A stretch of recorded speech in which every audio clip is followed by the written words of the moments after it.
Alright, stop scrolling for a second because something just snapped in the silver market and it's happening fast. We watched silver collapse from about $121 down to the low 70s in days, and now, literally right now, we're seeing a violent rebound with Western spot prices ripping back toward $90 an ounce, up almost 12% in a single session on February 3rd. Shanghai barely flinched during the crash, holding closer to 95 to 100 the entire time. That gap is closing fast. And here's the real thesis you need to hear. This move wasn't random, it wasn't panic, and it definitely wasn't a demand collapse. Stay with me, because I'm going to show you what actually caused this and how you can spot it before the next one happens. If you're holding silver right now, if you're watching this market, or if you just want to understand how violent price swings actually work, you're in the right place. Because what I'm about to explain isn't just about silver.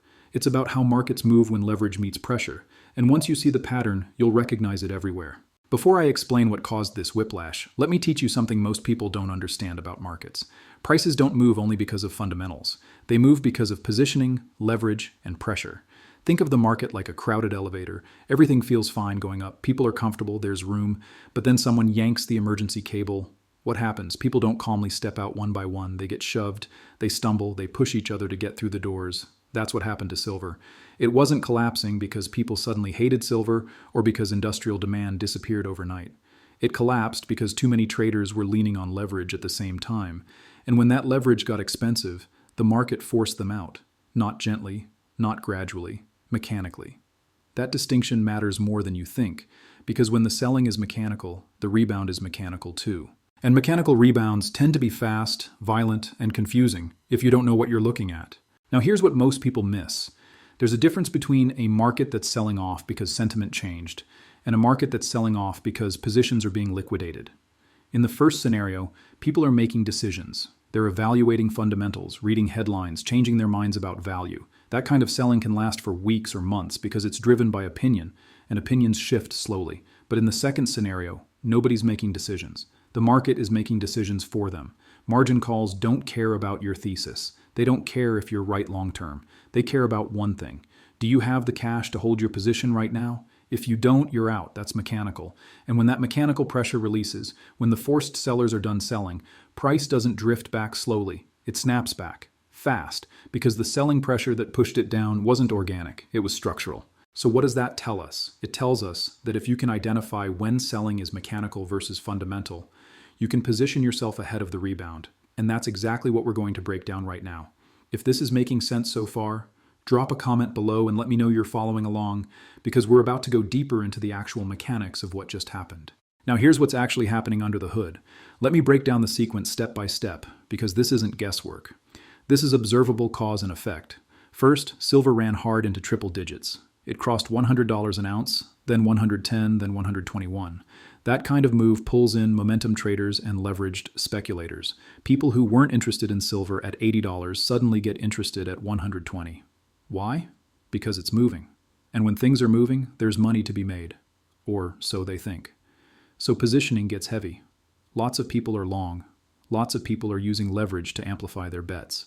Everything's fine as long as price keeps going up. Then the quiet trigger happens. Margin requirements on futures were raised. Most headlines ignored this completely, but this is the key. When margin requirements go up, traders need more cash to hold the same position. Let's say you were holding a silver futures contract and it required $10,000 in margin. Suddenly the exchange says you need $15,000. If you don't have that extra $5,000 sitting in your account, you have two choices: deposit more cash or close your position. And here's the thing. Most leverage traders don't have extra cash sitting around. That's why they're using leverage in the first place. So what happens? They sell. Not because they want to, not because they think silver's going to zero, because they have to. It's forced liquidation. That forced selling pushed prices from roughly $121 down to about $71 in a straight line. And when I say straight line, I mean it. This wasn't a gradual decline with bounces and consolidation. This was capitulation. Sell orders hitting the market all at once. No buyers stepping in because everyone's trying to get out at the same time. Classic liquidation cascade. But here's what's wild, and this is where you need to pay attention. Physical demand didn't break. In Shanghai, where physical flows matter more than paper contracts, prices held much higher. They stayed closer to $95 to $100 the entire time Western paper markets were getting crushed down to 71. Think about that. The physical market where actual metal changes hands barely moved. The paper market where contracts get traded and leverage amplifies everything collapsed. That divergence told you everything you needed to know. The selling pressure was paper-driven, not physical. It wasn't real people deciding silver was worthless. It was traders getting margin called and liquidating contracts. So when the forced liquidation ended, when everyone who had to sell was done selling, what happens next? Shorts start covering. Margin pressure eases. And paper prices have to snap back toward physical reality. Because at the end of the day, if Western paper silver is trading at 71 and Shanghai physical is at 95, someone's going to arbitrage that gap. They'll buy the cheap paper and sell into the physical market. That arbitrage pressure forces convergence. That's what you're seeing now. Paper prices ripping back toward 90, moving 12% in a session, trying to catch up to where physical never left. But here's the part that should make you nervous. In a good way. When paper markets realign to physical instead of the other way around, the move can overshoot. Fast. Because everyone who sold on the way down is now scrambling to get back in. Shorts who thought they were geniuses at 120 when they shorted the top suddenly realize they're underwater at 90. They need to cover. That creates buying pressure. Add that to the fact that the fundamental reasons people wanted silver in the first place haven't disappeared, and you've got fuel for a violent move higher. Now let me show you what very few people are talking about. This whole sequence, this whole pattern of margin hikes, leading to liquidation, leading to rebound, this isn't new. This is the playbook. And once you see it, you'll realize it happens over and over again. Let me take you back to 2011. Silver was in a massive bull run. It had gone from teens to nearly $50 an ounce. Momentum was insane. Everyone was talking about silver. Then what happened? The CME, that's the Chicago Mercantile Exchange, raised margin requirements 5 times in 8 days. 5 times. Each time, traders needed more cash to hold their positions. Forced liquidation kicked in. Silver crashed from nearly $50 down to around $33 in a matter of days. Everyone declared the bull market dead. The headlines said silver was over. Speculators got crushed. But then, what happened next? Silver violently rebounded. It didn't go back to 50 immediately, but it stabilized, it found support, and the trend continued. Because the fundamental reasons people wanted silver, the monetary concerns, the industrial demand, the inflation fears, none of that disappeared. The crash was mechanical. The recovery was inevitable once the mechanical pressure cleared. Same pattern we're seeing today. Let's go to another example. March 2020. You remember March 2020. The entire world shut down. COVID panic hit. Liquidity vanished from markets everywhere. And I mean everywhere. Stocks crashed. Bonds crashed. Gold and silver, safe havens, they crashed too. Silver dropped from $18 down to $12 in a matter of weeks. People said it proved precious metals weren't safe havens after all. But what was really happening? Forced selling. Hedge funds and institutions needed to raise cash immediately. They sold everything they could sell, even assets they wanted to hold long term. It wasn't a choice. It was mechanical. Then what happened? Once the initial panic cleared, once the forced selling was done, silver rebounded explosively. It went from $12 in March to nearly $30 by August. Why? Because the fundamental reasons to own silver, the money printing, the stimulus, the currency debasement, all of that was accelerating. The crash didn't end the trend, it reset it. And when it reset, it launched the next leg with more energy than before. Every time you see this pattern, sharp liquidation, physical demand holds up, leverage clears, price reprices higher. It's not a coincidence. It's how markets work when you separate mechanical selling from fundamental selling. The larger story here is that these crashes don't end trends. They reset them. They shake out weak hands. They clear leverage. And when they're done, the trend that was in place before the crash often resumes with even more conviction. Because the people who survived the crash, the people who understood what was happening, they're more committed than ever. Now let me be skeptical for a moment because I want you to hear independent thinking, not just hype. Could this just be a dead cat bounce? Sure.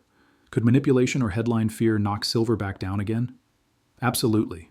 Markets don't move in straight lines, and silver's had plenty of fake rallies before. Maybe the Fed comes out tomorrow and says something that spooks markets. Maybe there's another margin hike. Maybe geopolitical tensions ease and safe haven demand disappears. All of that's possible. Could this whole thing be manipulation? Could big players be deliberately shaking out retail before they run it higher? Maybe. I've heard every conspiracy theory about silver markets. The banks suppress it. The governments don't want people holding real money. Honestly, maybe some of that's true. I don't know. You don't know. Nobody really knows for certain what happens in closed-door meetings.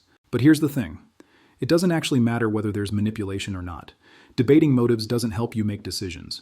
What helps is watching levels and behavior. Focus on what you can control. Price response, volume, structure. If silver can't hold the mid-80s, this gets messy again. If it does, the burden of proof flips. The market will tell you what's happening if you're watching the right signals.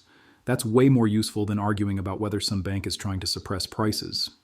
Watch what the market does, not what you think someone wants it to do. There are probably 3 types of people watching this right now. Let me speak to each of you directly. The first type is exhausted. You watched $121 turn into 71 and you're shell-shocked. Maybe you held through the entire drop. Maybe you sold near the bottom and you're kicking yourself. Maybe you're just emotionally drained from the volatility. If that's you, that reaction makes sense. This was brutal. Your job right now isn't to chase or panic. It's to wait for stability.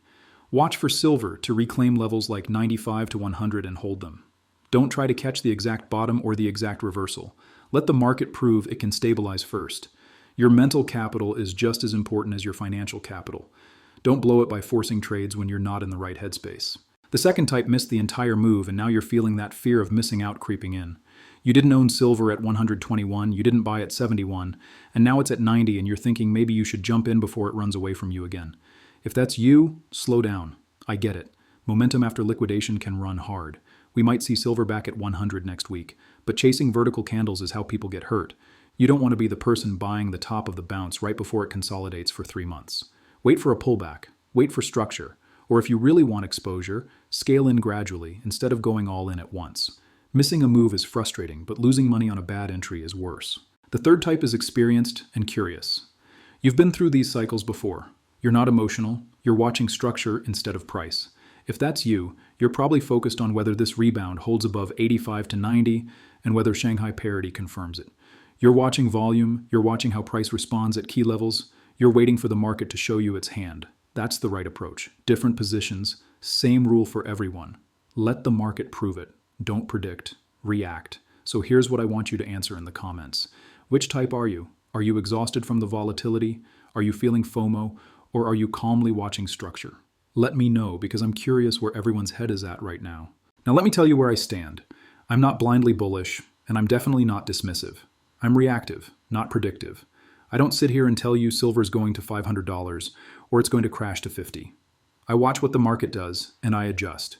So here's what I'm personally watching.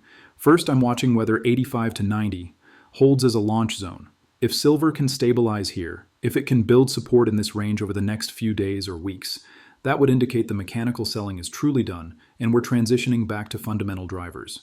If it holds here and then breaks back above 100, that's a strong signal. Second, I'm watching 95 to 100 because reclaiming Shanghai parity would confirm this is more than just a bounce.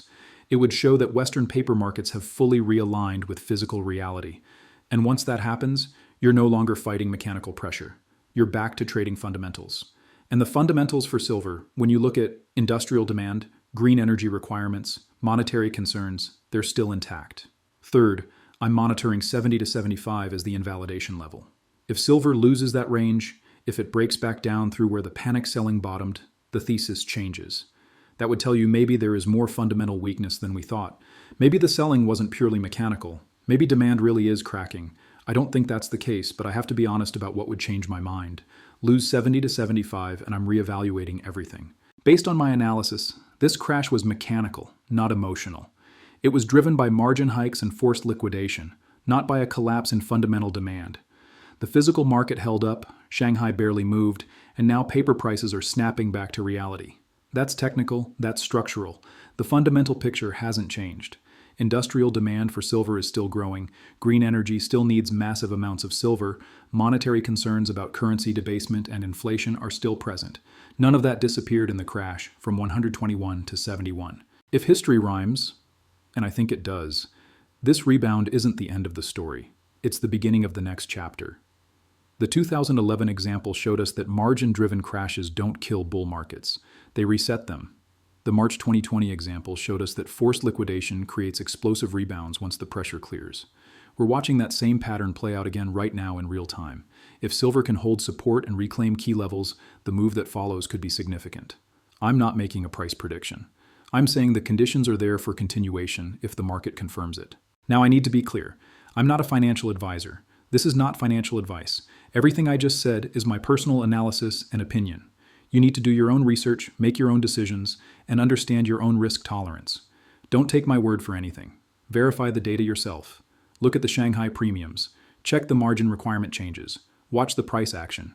Come to your own conclusions. If you made it this far, you're exactly the kind of person who's going to succeed in these markets.